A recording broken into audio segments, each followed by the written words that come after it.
couple of years ago, our Council of Representatives directed that we should have a new strategic vision for our organization. And in the good part of a year, we spent surveying, interviewing, doing focus groups, and really co-creating a new vision for our association. We are making an ongoing sustainable organizational commitment to find impactful ways to collaboratively eradicate racism, institutionally and systemically.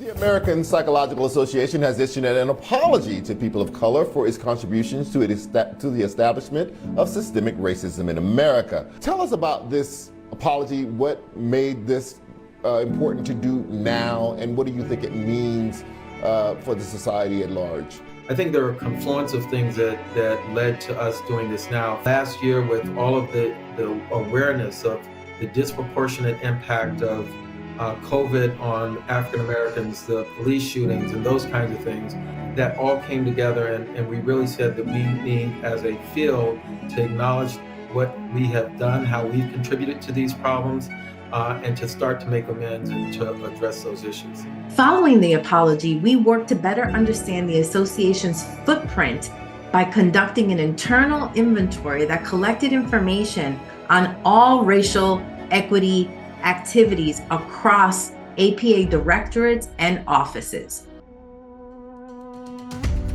What we understood from many documents that we read, such as a warrior's path and guidance from many elders and others in the community, is that an apology without action is meaningless. This past Tuesday, Council passed the Racial Equity Action Plan, which details the path for and a framework and a roadmap to how we are going to systemically address structural racism within the association and within the field of psychology. I see that APA is doing something real. I see the commitment, I'm seeing the changes, and it's something that I feel my effort won't go to waste in doing, because it's happening and it's exciting. At the RAND Corporation, we look to the APA often for the resources that they develop, for the ways in which they influence not only the way that we think about psychology and mental health, which is a huge issue that we have in the United States, but abroad. I think it's critical for us to think that the way the APA influences not only psychology, but also broadly health equity and writ large other interdisciplinary areas. We really cannot talk about health equity unless we're talking about racial equity, because we know that racism and discrimination is threaded throughout the social determinants of health, and that's what really drives health disparities. And so in order for us to really make a difference and have the impact, it can't just be psychologists that's making the difference. And it just can't be psychologists who are really advocating with health disparities, but we have to have all the voices of psychology for this to really make a difference.